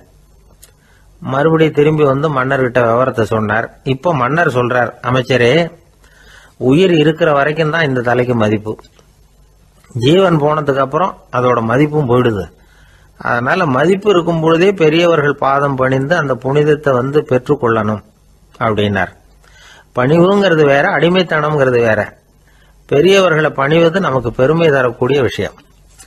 இதை மனசுல வச்சுக்கிட்டு எப்போ காலில் விழணும், எப்போ காலில் விழக்கூடாது அப்படிங்கிறத முடிவு பண்ணிக்கணும். ஒரு சாதாரண ஆள் நடந்து வந்துகிட்டு இருந்தார். எதிரில் வந்த ஒரு பெரிய மனுஷன் ஓடி போய் அவர் காலில் விழுந்து தன்னுடைய தலையை அவர் பாதத்தில் கொண்டு போய் வச்சார். கொஞ்ச நேரம் கழிச்சு எழுந்திரிச்சு வந்துட்டார். வந்த பிறகு இவரை கேட்டேன், ஏன் திடீர்னு ஓடி போய் அந்த ஆளு காலில் விழுந்தீங்க அப்படின்னு. அவர் போட்டிருக்கிறது என்னோட காணாம போன செருப்பான்னு கண்டுபிடிக்கிறதுக்காக அப்படி விழுந்தேன் அப்படின்னார். ஒரு ஊர்ல ஒரு பெரியவர் இருந்தார். அவர் ஒரு குரு. அவர் தொடர்ந்து தியான கூட்டங்கள் நடத்துவார். அந்த கூட்டத்தில் கலந்துக்கிறதுக்காக பல ஊர்கள்ல இருந்து சீடர்கள் நிறைய பேர் வருவாங்க போவாங்க. ஒரு நாள் அங்கே கூட்டம் நடந்துகிட்டு இருக்குது. அந்த சமயத்தில் சீடர்களில் ஒருத்தன் என்னத்தையே திருடி விட்டான். மற்ற சீடர்கள் அதை கவனிச்சுட்டாங்க. இவன் ஆப்பிட்டுக்கிட்டான். கூட்டம் முடிஞ்ச பிற்பாடு இவன் திருடின விஷயத்தை அந்த பெரியவர்கிட்ட போய் சொன்னாங்களாம். அவர் கவனத்துக்கு கொண்டுகிட்டு போனாங்க. ஆனால் அவர் இதை காதிலே போட்டுக்கல, கண்டுக்கவே இல்லை. போய் சொன்ன சீடர்களுக்கெல்லாம் ஏமாத்தமாக போயிட்டுது. என்ன இது, இவ்வளவு தூரம் நாம் கண்டுபிடிச்சி போய் சொல்கிறோம், அவர் கண்டுக்கவே மாட்டேங்கிறாரே அப்படின்னு ஒரு மாதிரி ஆயிட்டாங்க. இருந்தாலும் அதை பற்றி ஒன்றுமே சொல்லிக்கல, பேசாமல் இருந்துட்டாங்க. கொஞ்ச நாள் ஆச்சு. அதே ஆள் மறுபடியும் ஒரு திருட்டில் மாட்டிக்கிட்டான். சீடர்கள் மறுபடியும் அந்த குரு கிட்ட விஷயத்த சொன்னாங்க. அவர் அப்பவும் வழக்கம் போல சும்மாவே இருந்துட்டார். இவர் இப்படி இருக்கிறத பார்த்ததும் அந்த சீடர்களுக்கு கோபம் வந்துட்டுது. உடனே அந்த சீடர்கள்லாம் ஒன்று கூடி பேசினாங்களாம். எல்லாருமா சேர்ந்து ஒரு விண்ணப்பம் தயார் பண்ணாங்க. அதை குருநாதர்கிட்ட கொண்டுட்டு போய் கொடுத்தாங்க. அந்த விண்ணப்பத்தில் இவங்க என்ன எழுதியிருக்கிறாங்க தெரியுமா? குருநாதர் அவர்களே, உடனே திருடனவன் மீது சட்ட நடவடிக்கை எடுக்கணும். நீங்கள் அப்படி அவனை இங்கே சேர்க்கக்கூடாது. நீங்கள் சேர்த்தீங்கன்னா நாங்கள் இங்கே இருக்கிறத பற்றி யோசிக்க ஆரம்பிச்சிருவோம். அவனை இந்த மடத்தை விட்டே துரத்தி பண்ணணும். நீங்கள் அவனை வெளியில் அனுப்புங்க, இல்லைன்னா நாங்கள் அத்தனை பேரும் வெளியில் போயிடுறோம். இப்படி தான் அந்த விண்ணப்பத்தில் எழுதியிருக்கிறாங்க. குரு அந்த விண்ணப்பத்தை வாங்கி படித்து பார்த்தார். அதுக்கப்புறம் அதை எழுதின அத்தனை பேரையும் கூப்பிட்டாரு. எல்லாரும் இப்படி வாங்கன்னாரு. வந்தாங்க. இப்படி என் எதிரில் உட்காருங்கன்னார். உட்காந்தாங்க. அப்புறம் சொன்னார், இதை பாருப்பா, நீங்கள் எல்லாரும் புத்திசாலிகள். உங்களுக்கு எது நல்லது எது கெட்டதுங்கிறது நல்லா தெரியும். நீங்கள் மேற்கொண்டு ஏதாவது படிக்கணும்னு நினச்சா வேறு எங்கே வேணும்னாலும் போகலாம். அதுக்கு நான் தடை சொல்ல மாட்டேன். ஆனால் உங்களால் குற்றம் சாட்டப்பட்ட அவன் இருக்கானே, அவன் எப்படின்னா அவனுக்கு எது நல்லது எது கெட்டதுங்கிறதெல்லாம் தெரியாது. அதனால தான் திருடுறான். நீங்கள் சொல்கிறது மாதிரி அவனை அடித்து துரத்தி விடுறோம்னு வச்சுக்கோங்க, அவனுக்கு எப்படி நல்லது கெட்டது தெரியும்? அவனுக்கு அதை யார் சொல்லி கொடுக்கறது? அதனால் இங்கேயே இருக்கட்டும், அதுதான் சரி. இதுக்காக நீங்கள் எல்லாரும் என்னை விட்டுட்டு போனாலும் சரி, அவனை நான் விரட்ட மாட்டேன் அப்படின்னு விட்டாரான். இவ்வளவையும் திருடனை அந்த சீடன் கேட்டுக்கிட்டே இருந்திருக்கான். அவன் கண்களில் கண்ணீர். அப்படியே எழுந்திரிச்சு வந்தான். குரு காலில் விழுந்தான். அவன் கண்ணீரில் அவனது தீமை கழுவப்பட்டது அப்படிம்பாங்க. அதாவது சீடர்களுக்கு அந்த குருவோட பெருமை அப்போ தான் புரிஞ்சுதான். ஒரு நல்ல ஆசிரியர் இருக்காருன்னு வச்சுங்க, நல்லா படிக்கிற பையனுக்கு தான் பாடம் சொல்லி கொடுப்பேன்னா அது என்ன பெரிய விஷயமா? மோசமாக படிக்கிறவனையும் மாற்றி காட்டுறேங்கிறது தான் பெருமை. இந்த காலத்து குரு ஒருத்தர் ஒரு ஆசிரமம் வச்சு நடத்திட்டு வந்தார். நிறைய பேர் தினம் வருவாங்க போவாங்க. ஒரு நாள் ஒருத்தன் வந்தான். அந்த குரு முன்னாடி போய் நின்னான். ஐயா, என்ன உங்கள் சீடனாக ஏற்றுக்கணும்னா. அந்த குரு நிமிர்ந்து பார்த்தார். உன்னுடைய நோக்கம் என்னன்னு கேட்டார். ஐயா, உங்ககிட்ட கொஞ்ச நாள் இருந்தேன்னா நல்ல பழக்க வழக்கங்களை கற்றுக்கலாம். அதுக்கப்புறம் வெளியில் போய் ஒரு நல்ல தொழில் தொடங்கி வாழ்க்கையில் முன்னுக்கு வரணுங்கிறது தான் என்னோட நோக்கம் அப்படின்னா. நீ சொல்கிறது சரி, ஆனால் உன்னால் இங்கே நல்ல பழக்க வழக்கங்களை கற்றுக்க முடியலேன்னு வச்சுக்கோ, அப்போ என்ன பண்ணுவேன் அப்படின்னு கேட்டார் அவர். அப்படி ஆச்சுன்னா என்ன, உங்களை மாதிரியே ஒரு ஆசிரமம் ஆரம்பித்து அதுக்கு குருவாக இருந்துட்டு போகிறேன் அப்படின்னு நானும். ஒருத்தன் வேகமாக ஓடி வந்தான். ஏப்பா அப்படி தலை தெறிக்க ஓடி வர்றேன்னு கேட்டேன். பின்னாடி துரத்திக்கிட்டு வருது சார் அப்படின்னா. ஏதாவது நாய் துரத்திக்கிட்டு வருது போல இருக்கு அப்படின்னு நினச்சி அவனுக்கு பின்னாடி பார்க்குறேன். கண்ணுக்கு எட்டின தூரம் வரைக்கும் எதுவுமே தெரியல. ஏன்பா எதுவும் ஒன்றை துரத்துறது மாதிரி தெரியலையே என்ன, நல்லா பாருங்கள் சார் அப்படின்னா. பார்த்துட்டு தான் சொல்கிறேன் என்ன. இதோ பாருங்கள் சார், இதுதான் என்னை துரத்துது அப்படின்னு அவன் காட்டுறான். அவன் சுட்டி காட்டின இடத்துல பார்த்தா அங்கே அவனுடைய நிழல் தான் தெரியுது. என்னப்பா சொல்கிற அப்படின்னு சொல்லி அவனை சந்தேகமாக பார்த்தேன். அதுக்கப்புறம் தான் அவன் விவரமாக பேசினான். சார், எனக்கு என் நிழலை கண்டா பிடிக்கிறதில்ல. எப்போ பார்த்தாலும் இது என்னையே பின்தொடர்ந்து வந்துக்கிட்டு இருக்குது. இதை என்னால் சகிக்கவே முடியல. இதை என்கிட்டேருந்து பிரிக்கிறதுக்கு எவ்வளவோ முயற்சிகள்லாம் பண்ணி பார்த்துட்டேன், முடியலன்னா. அப்படி என்னென்ன முயற்சிகள் பண்ணினேன் அப்படின்னு கேட்டேன். அவன் என்னென்ன செஞ்சாங்கிறத விவரமாக சொன்னான். அவன் என்ன பண்ணியிருக்கிறான், ஒரு பெரிய குழியை தோண்டி அதில் தன்னுடைய நிழலை புதைச்சிருவோம் அப்படின்னு முடிவு பண்ணிட்டு மண்வெட்டி எடுத்துக்கிட்டு தோட்டத்து பக்கம் போயிருக்கான். ஆழமாக ஒரு குழியை தோண்டியிருக்கான். குனிஞ்சு பார்க்குறான். அந்த குழிக்குள்ளே தன்னுடைய நிழல் தெரியுது. ஆஹா, இதுதான் சமயம், நிழல் இப்போ குழிக்குள்ளே இருக்குது, மண்ணை போட்டு மூடி விடலாம் அப்படின்னு நினச்சிக்கிட்டு கொஞ்சம் மண்ணை அள்ளி போட்டான். பார்த்தா இப்போ அந்த நிழல் அந்த மண்ணுக்கு மேலே வந்து நிற்கிது. இது ஏதுடா வம்பா போச்சு அப்படின்னு அவசரமாக மண்ணை வாரி போட்டு மூடி பார்க்குறான். குழி பூராவும் மூடி விட்டு பார்க்குறான். மறுபடியும் நிழல் மேலே வந்து உட்காந்துக்கிட்டு இருக்குது. சரி, இதை குழியில் புதைக்க முடியாது அப்படின்னு முடிவு பண்ணிட்டு இதை இங்கேயே இப்படியே விட்டுட்டு ஒரே ஓட்டமாக ஓடி போடுவோம் அப்படின்னு நினச்சி எடுத்தான் ஓட்டம்.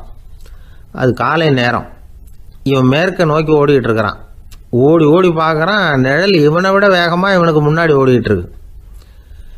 சரி, திரும்பி ஓடி பார்ப்போம் அப்படின்னு நினச்சிக்கிட்டு அப்படியே சடார்னு திரும்பி ஓட ஆரம்பித்தான். பார்த்தான், அப்பாடா நிழலை காணலை. கொஞ்சம் தூரம் ஓடி ஒரு இடத்துல நின்று அப்படியே சாவகாசமாக திரும்பி பார்க்குறான். பின்னாடி நின்றுக்கிட்டு இருக்குது நிழல். இப்படி ஓடி வந்து தான் இங்கே நம்ம முன்னாடி நின்று தன்னுடைய அவஸ்தையை சொல்லிகிட்டு இருக்கிறான். இந்த நிழலை துரத்துறது அல்லது வெட்டி விடுறது, இதுக்கு ஏதாவது வழி இருக்கா சொல்லுங்கள் சார் அப்படிங்கிறான். நமக்கு ஒன்றும் புரியல. அந்த நேரம் பார்த்து ஒரு பெரியவர் வந்தார். அவர்கிட்ட யோசனை கேட்டோம், என்ன செய்யலாம்னு. அவர் சொன்னார், இந்த பாருப்பா, நீ அங்கேயும் எங்கேயும் ஓடாத, அப்படியே கீழே படுத்துக்கொண்டார். அது நல்ல உச்சி வேலை. அவன் அப்படியே கீழே படுத்துக்கிட்டான். இப்போ அப்படி இப்படின்னு திரும்பி பார்க்குறான், நிழலை காணலை. அவன் இப்போ தான் நிம்மதியாக இருந்தான். இப்போ அந்த பெரியவர் சொன்னார், எல்லா மனிதர்களுமே இப்படி தான் ஓடிக்கிட்டு இருக்கிறாங்க. நான் எனது அப்படிங்கிற ஆணவம் தான் அவங்கள துரத்திக்கிட்டு இருக்கு. அதை விட்டுட்டு ஓடணும்னு நினச்சாலும் அது முன்னாடி வந்து நிற்கிது. பரம்பொருளை நோக்கி ஓடுறப்போ இந்த ஆணவம் பின்னாடி வந்து விடுது. பரிபூர்ண சரணாகதிங்கிற நிலையில் அது முழுசுமாக மறைஞ்சு விடுது. தன்னை உணர்கிற வேலை அது. அந்த நேரம் மனிதனுக்கு விடுதலை உணர்வு ஏற்படுகிற நேரம் அது. அப்படிப்பட்ட சுதந்திர மனிதர்களாக எல்லாரும் மாறி போயிட்டாங்கன்னா இந்த உலகமே இன்பமயம் அப்படின்னு ஒரு விளக்கம் கொடுத்தார் பெரியவர். நம்மால் ஒருத்தர் வேகமாக ஓடி வந்துக்கிட்டு இருந்தான். ஏன்டா அப்படி ஓடி வர்ற அப்படின்னு கேட்டார் எதிரில் வந்தவர். ஆசை துரத்துது, அதுதான் ஓடி வர்றேன்னா. உனக்கு என்ன ஆசைன்னு கேட்டார். எனக்கு ஒன்றும் ஆசை இல்லைங்க, என்னை எப்படியாவது பிடிச்சுடணும்னு போலீஸ்காரங்களுக்கு ஆசை. அந்த ஆசை இப்போ என்னை துரத்தி பின்னாடி வந்துக்கிட்டு இருக்குது. அதுதான் தப்பிச்சு வந்துக்கிட்டு இருக்கிறேன். குறுக்க நிற்காதீங்க சார், வழியை விடுங்க அப்படின்னு சொல்லிவிட்டு வேகமாக ஓடி மறைஞ்சான். ஜப்பானில் உள்ள ஒரு புத்த விகாரை. அங்கே ஒரு வயசான பௌத்த குரு தங்கியிருக்கிறார். ஒரு நாள் ராத்திரி கடுமையான குளிர். அவரால் தாங்க முடியல. பார்த்தார், மரத்தில் செஞ்ச புத்த சிற்பங்கள் அங்கே நிறைய இருந்தது.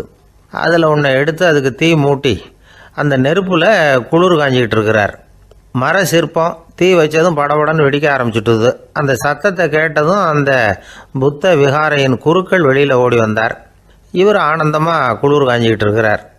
அவரால் பொறுத்துக்க முடியல. தெருவில் தெரிஞ்சுக்கிட்டு இருந்த அந்த பெரியவரை இங்கே தங்க அனுமதித்ததே அவர் தான். இவர் இப்படி பண்ணுறாருன்னு நினச்சிக்கிட்டே அவரை கோபமாக பார்த்தார்.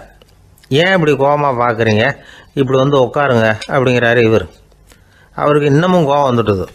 எங்கள் கடவுளை எரிச்சுட்டீங்களே அப்படின்னு சத்தம் போட்டாராம். அப்படியா அப்படின்னு கேட்டுக்கிட்டே அந்த சாம்பலை கிளறினார் இவர். என்ன செய்கிறீங்கன்னு கேட்டிருக்காரு அவர். நான் எலும்புகளை தேடுறேன்னாராம். நீங்கள் ஒரு பைத்தியம், இது ஒரு மர சிற்பம், இதில் எலும்புகள் கிடையாது அப்படின்னாராம். அவருக்கு கோபம் வந்துட்டுது. உடனே வெளியில் போங்கன்னு கத்தியிருக்கார். வெளியில் தள்ளி கதவையும் சாத்தி விட்டாராம். மறுநாள் காலையில் கதவை திறந்து பார்த்தா அந்த வயசான பெரியவர் ஒரு மைல்கல் மேலே சில காட்டு பூக்களை வச்சு புத்தம் சரணம் கச்சாமின்னு சொல்லிக்கிட்டே இருக்கிறார். இவருக்கு சந்தேகமாக போட்டுது. கிட்ட போனார். என்ன செஞ்சுக்கிட்டு இருக்கீங்கன்னு கேட்டார். இது என்னுடைய காலை நேர பிரார்த்தனைனாராம். நிஜமாகவே நீங்கள் ஒரு பைத்தியமாக தான் இருக்கணும், ஏன்னா அது ஒரு மைல்கல் அப்படின்னாராம். இப்போ அந்த பெரியவர் சொன்னாராம், நீங்கள் ஒரு மரத்தை புத்தராக நினைக்கும் பொழுது நான் ஏன் ஒரு மைல்கல்ல புத்தராக நினைக்கக்கூடாது? நான் புத்தரை எரிக்கலாம், ஏன்னா அவரை நான் நேசிக்கிறேன். அந்த சிற்பம் மரத்தால் ஆனதுங்கிறது எனக்கு தெரியும். நான் ஒரு மைல்கல்லை தொழலாம், ஏன்னா அது எனது பூக்களை தாங்குது. நான் இந்த மைல்கல்லுக்குள்ளே மறைஞ்சிருக்கிற புத்தரை பார்க்குறேன். யாராவது ஒரு சிற்பி இதை சிலையாக்கினாதான் நீங்கள் புத்தரை பார்க்க முடியும். அன்னைக்கு ரொம்ப குளிராக இருந்தது. நான் எனக்குள்ளே இருக்கிற புத்தரையும் பாதுகாக்கணும். உள்ளே இருக்கிற புத்தரை காப்பாற்றுறதுக்காக வெளியில் உள்ள புத்தரை எரிக்கலாம், அதில் ஒன்றும் தப்பு இல்லை. அது அவருடைய போதனையிலேயே இருக்குது. உனக்குள் ஜோதியாக இரு அப்படிங்கிறது அவருடைய போதனை. என்னுடைய புத்தர் குளிரில் நடுங்கிட்டு இருந்தார். அந்த மர சிற்பங்கள் வெயில் மழையில் உணர்ச்சி இல்லாமல் இருந்தது, அதனால் அப்படி பண்ணினேன். ஆனால் நீங்கள் என்ன பண்ணீங்க? நான் ஒரு மர புத்தரை எரிச்சதுக்காக உயிருள்ள புத்தரை வெளியில் தள்ளி கதவை சாத்தினீங்க அப்படின்னாராம் அந்த பெரியவர். உண்மையான பக்திங்கிறது இதுதான். அதாவது உனக்குள் ஜோதியாக இரு அப்படின்னு புத்தர் சொன்னார் இல்லையா, அது மாதிரி தனக்குள் ஜோதியாக இருக்கிற இந்த காலத்து ஆசாமிகள் நிறைய பேர் உண்டு. எப்பவும் போதையிலேயே இருக்கிறவங்க. ஒரு நாள் நடு ராத்திரி ஒரு மது கடையில் ஒரு ஆள் அங்குள்ள சிப்பந்திகள் கிட்ட கேட்டுக்கிட்டு இருக்கிறான். மறுபடியும் இந்த கடை எப்போ திறப்பாங்கன்னு கேட்டானா. நாளைக்கு காலையில் 8 மணிக்கு திறப்பாங்க அப்படின்னு நானும் அங்கே இருந்த ஆள். அவன் திருப்பி திருப்பி அதையே கேட்டுக்கிட்டு இருக்கான். இவனுக்கு பதில் சொல்லி சொல்லி அழுத்து போச்சு. அதான் சொல்கிறேன் ஐயா, நாளைக்கு காலையில் வா அப்படின்னாங்களாம். அதுக்கு இவன், நான் வர்றதுக்காக கேட்கலையா, நேத்திக்கு வந்தவன் உள்ளேயே மாட்டிக்கிட்டேன், வெளியில் போகிறதுக்காக கேட்டேன் அப்படின்னு நானும். ஒரு ஏரி ஓரமாக 2 பசங்க நடந்து போயிட்டு இருக்கிறாங்க. அதில் ஒருத்தன் பணக்கார வீட்டு பையன், இன்னொருத்தன் ஏழை. இவங்க 2 பேரும் போயிட்டு இருக்கிறாங்க. வழியில் ஒரு இடத்துல ஒரு ஜோடி செருப்பு இவங்க கண்ணில் படுது. ஒரு விவசாயி அந்த செருப்பை அங்கே விட்டுட்டு பக்கத்தில் இருந்த ஏரியில் கை காலை கழுவிட்டு இருக்கிறார். உடனே அந்த பணக்கார பையனுக்கு ஒரு ஐடியா. அவன் சொன்னானா, டேய், இப்போ ஒரு வேடிக்கை செய்யலாம். அந்த செருப்பு 2ஐயும் தூக்கி எட்டத்தில் வீசி எரிஞ்சிருவோம். அந்த ஆள் பார்த்துட்டு செருப்பை தேடி அல்லாடுவான், அங்கேயும் இங்கேயும் ஓடுவான், திரு திருன்னு முழிப்பான். அதை பார்த்து நாம் ரசிக்கலாம், நல்ல தமாஷா இருக்கும் அப்படின்னு இருக்கான். இப்படி சொல்லிவிட்டு அந்த செருப்புகளை தூக்கத்துக்கு போனானா. கொஞ்சம் பொறு அப்படின்னானா அந்த ஏழை பையன். ஏன்னு கேட்டிருக்கான் அவன். இப்போ அந்த ஏழை பையன் சொன்னானா, நீ சொல்கிறது ஒன்றும் வேடிக்கை கிடையாது. உன்னோட செருப்பு தொலைஞ்சா உன் அப்பா உடனே உனக்கு வேறு செருப்பு வாங்கி கொடுத்துருவார். ஆனால் அந்த ஆளுக்கு இந்த செருப்பு தொலைஞ்சதுன்னா வேறு புதுசாக வாங்கிறதுக்கு வாயையும் வயத்தையும் கட்டி பணத்தை சேர்க்க வேண்டியிருக்கும். அதனால் நான் ஒரு வேடிக்கை சொல்கிறேன், அது மாதிரி செய், அது இன்னமும் தமாஷா இருக்கும் அப்படின்னு நானா. எப்படி அது சொல்லுன்றிருக்கான் அவன். செருப்பு 2ம் அது இருக்கிற இடத்துலையே இருக்கட்டும். உன் சட்டை பையிலிருந்து ஒரே ஒரு ரூபாய் நாணயத்தை எடு. அதை அந்த செருப்பு மேலே அதோட குதிகால் பகுதியில் வச்சுட்டு நாம் 2 பேரும் அந்த மரத்துக்கு பின்னாடி ஓடி போய் மறைஞ்சு நின்றுக்குவோம். அப்புறம் பாரு வேடிக்கையே அப்படின்னா. அதே மாதிரி ₹1 காசு செருப்பு மேலே வச்சுட்டு இவங்க 2 பேரும் மறைஞ்சு நின்றுக்கிட்டாங்க. கொஞ்ச நேரத்தில் அந்த விவசாயி வந்தார். காலில் உள்ள மண்ணை தட்டிவிட்டு செருப்பை மாட்டுறதுக்காக போனார். அங்கிருந்த காசு கண்ணில் போட்டுவிட்டுது. அவருக்கு ஆச்சரியமாக போச்சு. அதை கையில் எடுத்து பார்க்குறார். 4 பக்கமும் திரும்பி திரும்பி பார்க்குறார், யார் இதை வச்சிருப்பான்னு. கடைசியில் ஆகாயத்தை பார்க்குறார். ஆண்டவா, இது உன்னோட கருணை தான். நீ தான் யாரோ புண்ணியவான் மனசில் தர்மம் பண்ணுற எண்ணத்தை உண்டாக்கி இருக்கிற. அந்த புண்ணியவான் நல்லா இருக்கணும் அப்படின்னு வாழ்த்தி அந்த காசை கண்ணில் ஊற்றிக்கிட்டாரான். மறைஞ்சிருந்து பார்த்துக்கிட்டு இருந்த ஏழை பையன் இப்படி சொன்னான், பாத்தியா, உன்னை புண்ணியவான்னு வாழ்த்தி விட்டு போகிறார் அந்த ஆள். அவருக்கும் சந்தோஷம், அதை பார்த்து நமக்கும் சந்தோஷம். உனக்கு ₹1 ஒரு பெரிய விஷயம் இல்லை, ஆனால் அதனால் நமக்கு கிடைச்சிருக்கிற மகிழ்ச்சி ரொம்ப உயர்வானது அப்படின்னு நானும். வேடிக்கையும் கிண்டலும் இது மாதிரி அடுத்தவங்களுக்கு இடைஞ்சலாக இல்லாமல் இருக்கணும் அப்படிங்கிறார் கலைவாணர். ஆனால் பாருங்கள், அவருக்கே இடைஞ்சலாக வர்ற விஷயங்களை கூட அவர் வேடிக்கையாக தான் எடுத்துக்கிட்டாராம். ஒரு தடவை ஒருத்தர் கலைவாணர்கிட்ட வந்து, ஐயா என் குழந்தை செத்து போச்சு அப்படின்னு சொல்லி அழுதாராம். உடனே இவர் அவருக்கு 100 ரூபா பணத்தை கொடுத்து, இந்தாங்க அடக்கம் செய்யுங்க அப்படின்னு சொல்லி அனுப்பி வச்சாராம். 1 வருஷம் கழிச்சு மறுபடியும் அதே ஆள் வந்திருக்கார். இவர் மறந்துருப்பாருங்கிற நினைப்புல, அண்ணே என் குழந்தை இறந்து போச்சுண்ணே அப்படின்னாராம். இவர் மறுபடியும் 100 ரூபா கொடுத்து ஆறுதல் சொல்லி அனுப்பி வச்சாராம். 7-8 மாசம் கழிச்சு மறுபடியும் அதே ஆள் வந்திருக்கார். அவர் வாயை திறக்கிறதுக்கு முன்னாடியே இவர் 100 ரூபாய் அவர் கையில வச்சு, போன 2 தடவை தான் குழந்தை செத்து போச்சு, இந்த தடவையாவது அதை சாகாம காப்பாத்தி விடு அப்படின்னு சொல்லி அனுப்பி வச்சாராம். அதுக்கப்புறம் அந்த ஆள் வர்றதே இல்லையா. எனக்கு தெரிஞ்ச ஒருத்தர் இருக்கார். அவர் ஒரு பெரிய காவல்துறை அதிகாரி, ரொம்ப கண்டிப்பானவர். அவரை கண்டாவே எல்லாரும் பயப்படுவாங்க. அப்படிப்பட்டவர் வீட்டுக்கு போனால் அப்படியே அடியோட மாறிடுவார்.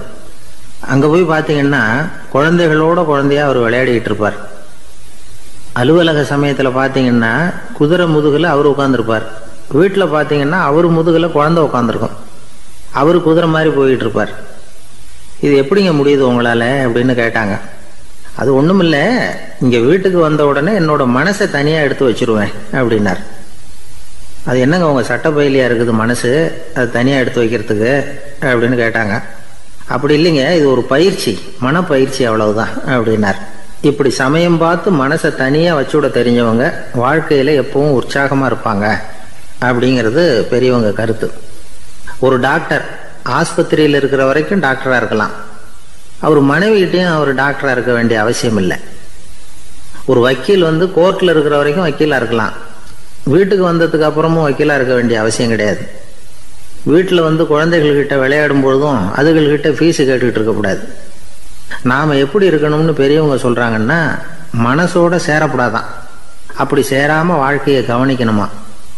மனசை அப்படியே தனியாக எடுத்து பக்கத்தில் வச்சுடணும். அப்படின்னா அதை அப்படியே தூக்கி எறிஞ்சுடு அப்படின்னு அர்த்தம் இல்லை. ஏன்னா மனசுங்கிறது நமக்கு உபயோகப்படக்கூடிய ஒன்று தான். எப்போ எப்போ அது தேவையோ அப்பப்போ எடுத்து உபயோகப்படுத்திக்கணும். தேவைப்படுறப்போ எடுத்து கண்ணாடியை மாட்டிக்கிறோம்ல, படிக்கும் பொழுது கண்ணாடி தேவைப்படுது, எடுத்து மாட்டிக்கிறோம் இல்லையா. அது மாதிரி கணக்கு போடுறதுக்கு மனசு தேவை. கடைக்கு போய் ஒரு பொருள் வாங்குகிறோம், காசு கொடுக்குறோம், மீதி சில்லறை சரியாக இருக்கா அப்படின்னு எண்ணி பார்த்து வாங்க வேண்டியிருக்கு. அந்த சமயத்தில் மனசை எடுத்து தனியாக வச்சுட்டேன் அப்படின்னு சொல்லிட்டு இருக்கக்கூடாது.